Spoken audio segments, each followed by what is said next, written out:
What's good, people? So we've had the weekend of the Six Nations, opening weekend. We have now finished it. We've had some absolutely outstanding games that have gone down. Let's have a review of them. Let's break them down, and let's hear what your thoughts are. So please like and subscribe. Really does help my channel grow. And let's get on with it. So opening up the weekend, we had France versus Wales. Like I was saying, this is an absolute run out. France made Wales pay. Wales did not have anything to locker. They couldn't break down France in any way, shape, or form. Dupont, as always, having a brilliant game, and Tamac having a brilliant game that is up until he got sent off. High tackle, fully deserved. Yellow card changed into a red card. We'll see how long he's going to be out. Could it be 1 week, 2 weeks, 3 weeks? Who knows? We're going to see just the extent of his ban. That's definitely going to be a big blow. We potentially going to be seeing Ramos fill in that 10 slot. We could see Lagarec coming at 9, Dupont at 10. Atesogbe could also fill that fullback position. So the nice thing is France do have a lot of potential and players that can really play in multiple different positions, which do help them because that allows that flexibility. And yeah, it's gonna be an interesting run without Intermac, especially considering just how important he was. You know how important he was to that win, albeit it was up against Wales. Um, you know, we're gonna see what happens when France goes up against Ireland, Scotland, and England. This is gonna be the big tests for them, right? So all in all, the game ended up 43-0. Brilliant game. Absolute destruction from France. But what else can you expect? You basically have Toulouse. I think there's 8, 9 players of Toulouse playing for France, and the rest were just scattered here and there. Yeah, absolute blowout there. Then we move into um, Scotland versus Italy. So very, very high pressure game. Scotland, they made mistakes. Things could have gone differently.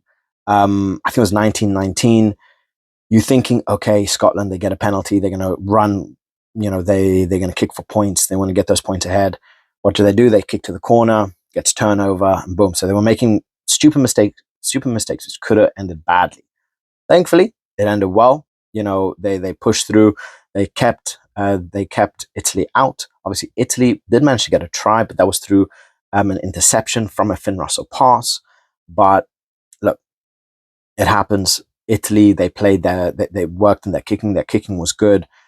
They just couldn't break down Scotland. Scotland's creativity around the back were just too good. I mean, when you have Van der Merwe, you have Blair Kinghorn, you have Hugh Jones, it's hard. Plus, you have Finn Russell orchestrating everything. That's just a mixture for disaster.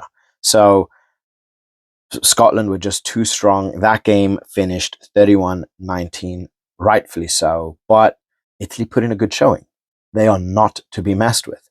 They made Scotland make mistakes. They were hitting hard in turnovers. They were putting it to Scotland, but Scotland was just too strong, just far too strong. And that's what winners do. They find a way to win. I think it was, for a good portion, it was 1919, and well, it was like 1912 or something like that. And then Italy managed to get the try, which was beautiful. And then they stayed there for up. I think it was up until like the 60th odd minute. So Scotland managing to get through. I wouldn't say it was necessarily a close game, but Italy were no pushovers at all. Right? They made Scotland work for that one. But yeah, like I said, that game finished 31-19 to Scotland. And then the big game for the weekend, Ireland versus England. Now, the game finished 27-22, but this is not the story of the match. If you look at it, you think, oh my God, this is a pretty close game. No. Ireland dominated for a good portion of the game. It was just Ireland. They were putting through tries on tries, but I think it was around mid second half, they were like, look, you know what? Let's give England a bit of chance. They let off on the gas. Um, England did make them pay for it. Ended up getting 2 late tries, which is why the points look so. But otherwise, dominance from Ireland. They were strong in the high ball, strong in the scrum, strong in the line outs.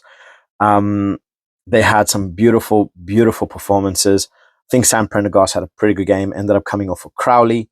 Um, like I say, the kicking wasn't necessarily there.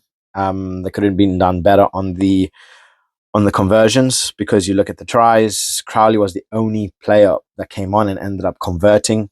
Um, so yeah, that was the main downside that I would have um, for Ireland. But it's lovely to see Sheehan coming on, getting himself a try. Gibson Park getting man of the match. He really orchestrated things. He dictated the tempo. He made the spaces. He made things tick. And when you have a player like him that is able to see everything and to manage a game, it's beautiful to see, because he does it so, so well. And it allows players like Bundy Aki to really roam free. And he ended up getting a try. So it's lovely to see. So we have tries from Gibson Park, 35th minute, Aki, 52nd minute, Ty Byrne, 64th minute, Sheehan, 72nd minute, 2 conversions from Crowley, and a penalty from Prendergast. England did come on with managed to get tries through Murley. Lovely to see Murley playing. This guy, he's an absolute bomb. He's just a bombshell. He's got energy. He just wants to make things happen. He ended up getting a try in the 9th minute, which was, again, lovely, lovely to see, because he's a player with such amazing talent, and his ceiling is sky high. So it's going to be lovely to see how he progresses. It was lovely to see, the way he played, the energy that he brought as well, but obviously wasn't enough. Then we had late tries from Curry and Freeman. So Curry got a try in the 76th minute, and then Freeman, literally the last touch of the game, 82nd minute. Yes, it was well worked tries, but you can see Ireland had the game. They weren't putting in. I did like Cunningham South, the energy that he brought when he came on. Came on he came on first touch, line up, boom, and he's running, he's hitting hard. And that, when you have players with this kind of energy, it sends it to the rest of the players, and it really helped give England that little boost. It was nice to see England pushing that late on in the game instead of giving up, which I feel sometimes they do. When they're behind on points, the last couple minutes of the game, they just end up giving up. They didn't give up, and look what happened. They got 2 tries. Um, Ireland let up. Again, I don't like that. I don't like the thing of, oh, we're not going to go in as hard. They should be going as hard from the 1st minute to the 85th minute, 86th minute, because I'm a firm believer of the story of the hare and the tortoise. So, over complacency. Obviously the hare is very complacent, very confident, very cocky, takes his time, messes about, and what happens? He ends up losing the race, right? So this is something that can happen, and I've seen happen before, whether it's in football, whether it's in rugby. You think you've won the game, you make a mess up, people put you under pressure, and next thing you know, you're behind a couple points, right? Never let up until that final whistle blows. That's why they always say play until the whistle. Do not stop. If it's a penalty, play until the whistle. Wait, play until the whistle, right? Until that final whistle goes and that referee says that the game is over. That is when you rest, not during the game, right? Not during the game. But yeah, all in all, pretty good weekend. I gotta say myself, I absolutely loved this weekend. And if this is for more to come, if we can have more like this for the next, like 8 weeks, oh my God, I'm in heaven. This is rugby heaven. Obviously, having the Six Nations is just madness.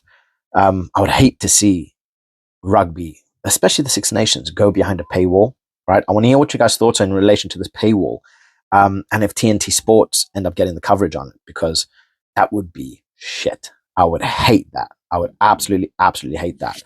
But let me know what your thoughts are in the comment section below. Please like and subscribe as always, and I'll catch you guys in the next one. Bye.